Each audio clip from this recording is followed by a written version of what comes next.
Hello guys and welcome back. So today is day 2 na. Ngayon ang pupuntahan natin is La Trinidad or Strawberry Farm here in Baguio. So nagtanong-tanong ako kagabi kung paano makakapunta doon. As per ate na personal dito sa pinagtutuluyan kong transient, pwede kang pumunta doon via taxi or jeep na nakapwesto doon sa may Rizal Monument sa may malapit sa Burnham Park. So hanapin ko pa rin siya. So jeep muna yung pupuntahan ko. I'll try to find a jeep first. If wala, no choice tayo, magta-taxi. So, pag nag-taxi daw around 200 pesos daw ang papunta doon mula sa Burnham Park or mula dito sa Transient. So, yeah. So, yun siya. So, let's go!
Ang fresh pinipig, ma'am, honey po.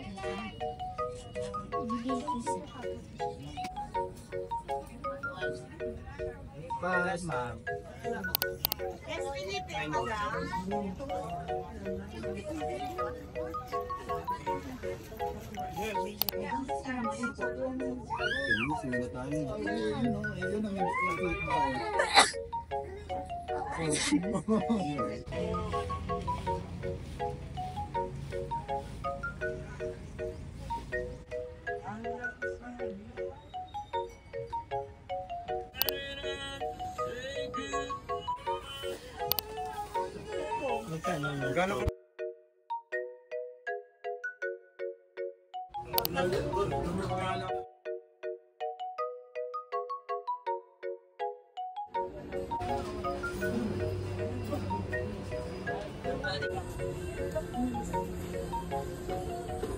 Okay, salubong ko. So, I just came from La Trinidad, yung strawberry farm. So, hindi na ako nakapag cherry strawberry picking kasi umulan na. So, napakaputik doon sa mismo strawberry farm. So, yun. Ito yung pinagbibili ko. So, this strawberry na parang medium size lang siya. I try to find good parang quality, yung walang parang bulok-bulok as much as possible. So, this is 200 pesos. This is 100 pesos. This is like the small ones. Then, may sa isang store may pinagbilan ako nitong tatlong strawberry jam na to. So, iba't ibang brand siya ng strawberry jam. But this is only 150. So, 3 for 150 siya. Medyo mura na. Then, ito. Ito yung gusto kong matikman. Pero apakamahal pala talaga niya. So, I thought, malaki na yung 550. This is 550 pesos. 'Di ba? Tapos ano lang siya, maliit lang siya. Compare mo dito sa size ng strawberry jam. So, ganyan na siya, hindi siya gano'ng kalaki. I thought like parang jar siya, pero no. Strawberry jam. So, you better be, masarap, no? Then, ito, nabili ko to. Itong dalawa, this is like 2 for 150. Then, itong may tatak is like 50 pesos alone. So, yun siya. So, yun lang. Then, I just also bought like an almusal. So, french fries and yan, sa McDo. Sa Camp Ali ko to na brunch na bili. So, yun lang. Okay, so recap. Dun sa commute process ko kaninang umaga, papuntang Strawberry Farm o sa La Trinidad. So, umalis ako dito around 5 a.m. Then, naglakad ako doon papunta sa sinabi ni ate na personal dito sa Viteas Skyline. Nasakay ng jeep papuntang La Trinidad. And yes, meron.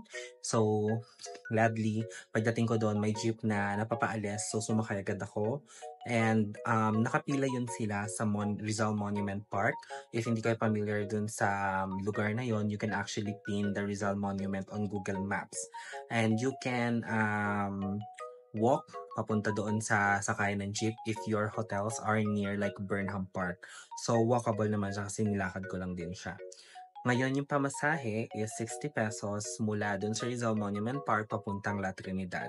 And ibababa kayo sa kanto ng street ng Strawberry Farm. And then, pag bubaba nyo doon, maglalakad pa kayo ng kaunti. Then, you will be able to find a big gate na wala siyang nakatatak na Strawberry Farm, pero manonotice nyo kasi maraming tao and van. Doon pumapasok yung mga van sa Strawberry Farm. So, yun. Yun yung pinaka-gate niya and pwede nyo pasukan yan. Now, doon naman sa pagbalik nyo mula sa Strawberry Farm papunta ulit sa hotel nyo or sa Burnham Park, same jeep yung sasakyan nyo. Ang sinakyan ko is yung may tatak na Baguio Plaza. So, pagbaba, sinabi ko lang sa driver na pababa lang ako parang sa Rizal Monument. And ibababa naman kasi sa Rizal Monument kasi yun yung last stop ng jeep na yon.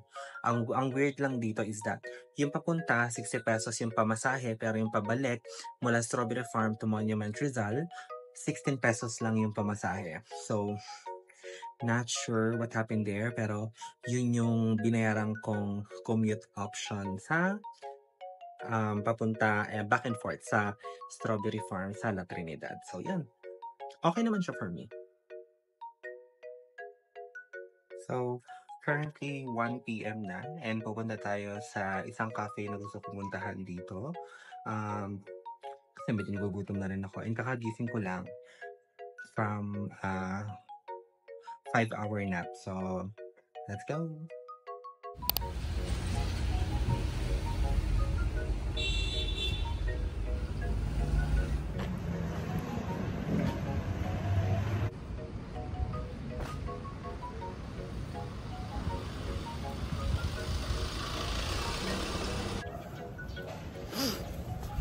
Lamig.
So right now, papunta na tayo ng night market since 9 PM pa ang open ng night market. So around 8:50 na and papunta na ako doon. So sana marami ng paninda.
Hello guys! So, kakagaling ko lang from night market and I'm glad I was able to experience it alone.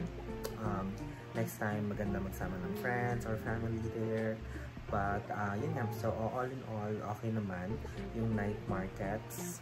Just keep your belongings talaga onto yourself kasi medyo siksikan siya. So, yung mga pickpockets, medyo ano talaga siya. Medyo talamak din sa area. Yun din yung sinasabi ng mga guard na nakabantay doon. Thankfully, may mga guard na nakabantay. So, kahit pa paano magbabawasan yung mga ganong scenario. No? All in all, goods naman siya.